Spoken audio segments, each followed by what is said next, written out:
Hello, my name is Maurice Atieno, and today I'll be taking you through Demoivre theorem, Trig Identity.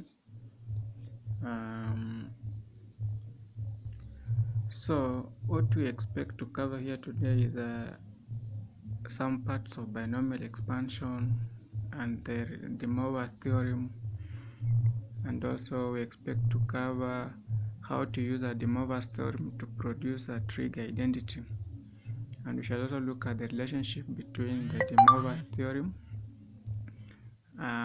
complex number, and trigonometry. So let's consider the Demoivre theorem expression given below. So this is a Demoivre theorem expression which you have like cos theta plus I sin theta raised by n is equivalent to cos n theta plus I sin n theta. Now let's assume that n is equivalent to 2.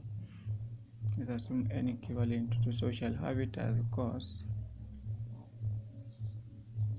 theta plus I sin theta raised to 2 being equivalent to cos 2 theta plus I sin 2 theta. So let's expand the left hand side and see what we get,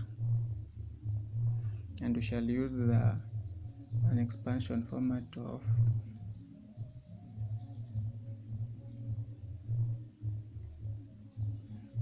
for easy workout. So therefore we have cos plus I sin theta squared being equivalent to cos squared theta plus 2I cos theta sin theta plus I squared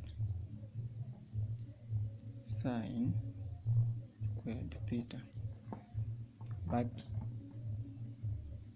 I squared is equivalent to the square root of -1 squared, which is the same as -1. So this part will be just as equivalent to -1.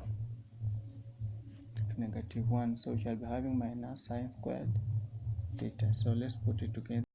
So this is what we have: cos squared theta plus 2I cos theta sin theta minus sin squared theta. So let's group the imaginary part and the real part. Now the imaginary part are those terms that do not have I.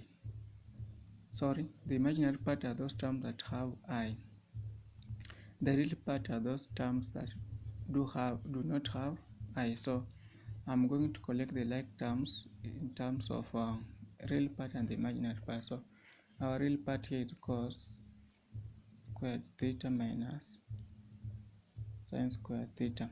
The imaginary part now will be, I can decide to factorize I outside the bracket. So we have 2 cos theta sin theta. Now let's compare this expression. I can just put here so that I group the real part and the imaginary part. So let's compare this expression. This is the left hand side expression now with the right hand side expression. So I can just say that now this is equivalent to the right hand side expression, which is this one,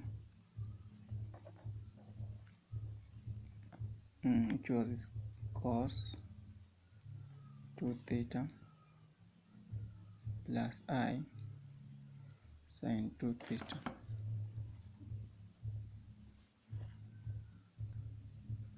Now if we compare the real part and the imaginary part, we shall have like this: the real part being equivalent to the real part here, which is cos 2 theta, and this the imaginary part being equivalent to the imaginary part here, which is sin 2 theta. So we shall have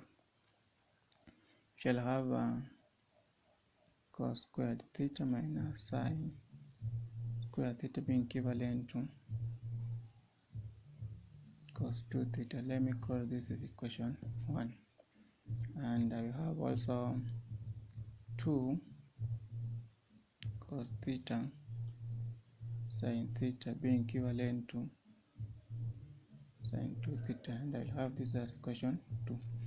Now equation 1 and equation 2 are the one that we call the trig identities. So these we call them trig identities from the word trigonometric identities.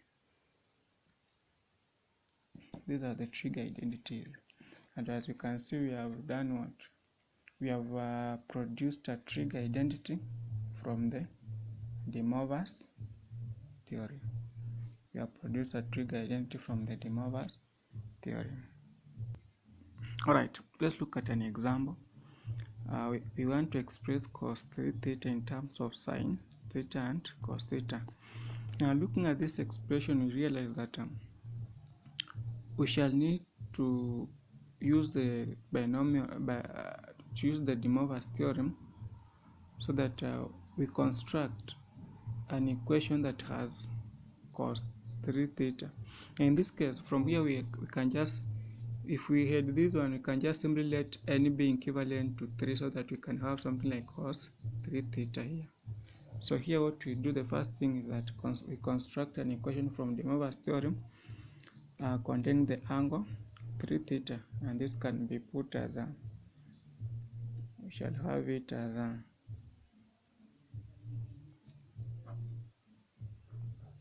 cos 3 theta plus I sin 3 theta being equivalent to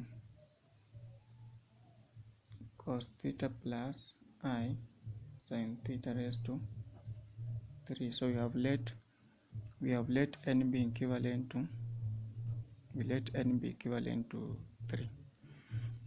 So what we do, we expand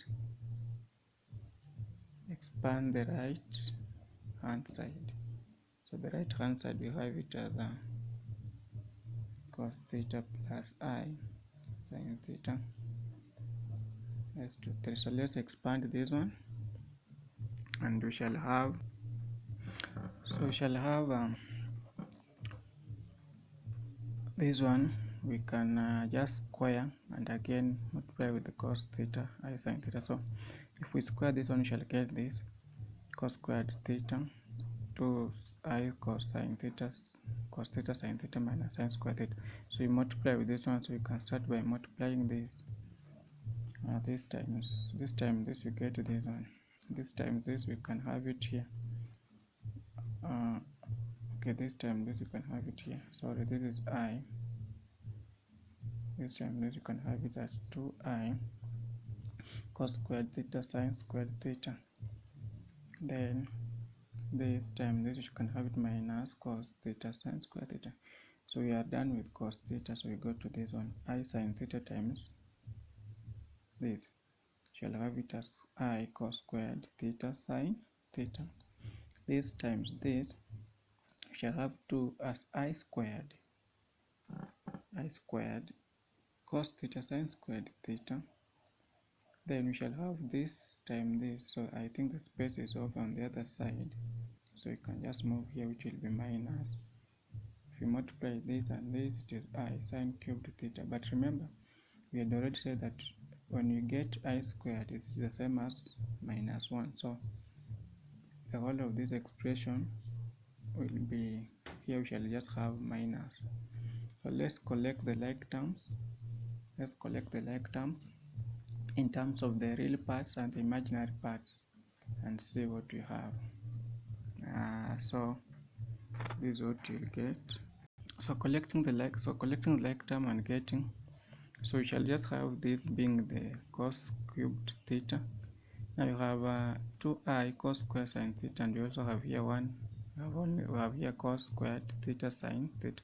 So this and this is a like term, so you can just have it as 3I cos squared sin theta. Now we already say that this is it's like having minus 2 cos theta sin squared theta. So minus 2 cos theta sin squared theta, and you have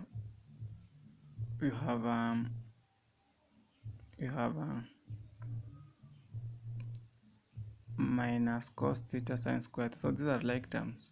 Cos theta sine square theta, we have cos theta sine square theta, the minus and minus shall have 3 minus 3 cos theta sine square theta. So you have this one, we put it here as I sine cubed theta. So you can collect the like terms in terms of the real part and the imaginary part. So this and this is the real part, and you have this and these are the imaginary part. So if you put them together, this is what we shall have. So if we collect the like terms in terms of the real part and the imaginary part, we shall have this, where we can now factorize I outside the bracket. So you have 3 cos squared theta sine theta minus sine cubed theta. So what we are going to do is now to compare this, the right hand side with the left hand side. So if we put them together, then therefore we shall have the left hand side. Then have the left hand side is we have the left hand side as cos 3 theta plus I sine 3 theta being equivalent to cos cubed theta minus 3 cos theta sine squared theta plus I to bracket 3 cos squared theta sine theta minus sine cubed theta. So the real part and the real part, so you can just conclude that cos 3 theta is equivalent to cos cubed theta minus 3 cos theta sine square theta. So therefore cos 3 theta is equivalent to cos cubed theta minus 3 cos theta sine squared theta, and we shall have already answered the question expressing cos 3 theta in terms of sine theta and cos theta, which we have here. So what we shall do, if you have a question, you can drop on the comments below, but I want to introduce you to something. Okay, having known how to use Demoivre's theorem to express or to produce the trig identities, I now want to introduce you to its full formula that will help us at large. So you have a lot of work to do next. So I'll start by let's revise or take ourselves in a complex number. So we say that a complex number in polar form is written as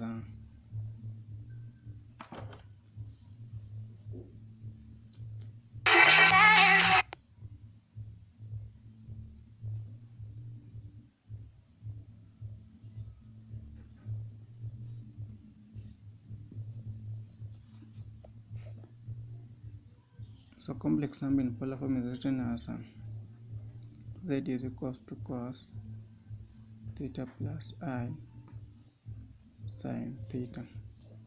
So if we say we raise it to power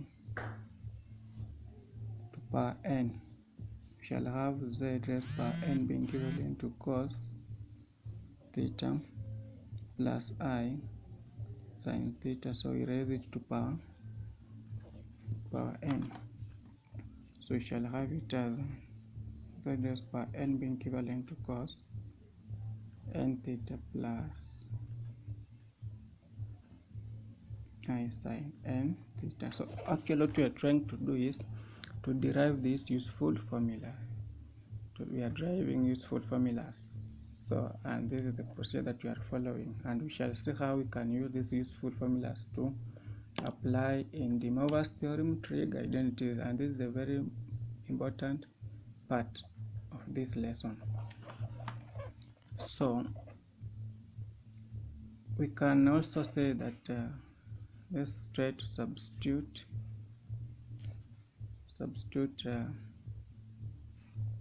power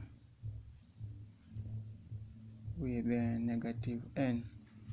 You can have it as n raised to power negative n being equivalent to cos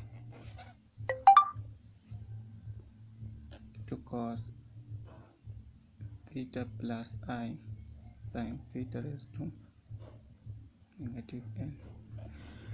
Okay, now to find out what we are doing next, that will be our next lesson. So stay tuned, make a follow-up, and I'll be having a next lesson on useful formulas. They are very important and we need them to help us to solve most of the Demoivre's theorem under Trig Identities. That will be our next lesson and I'll post it in the next few minutes. Stay tuned.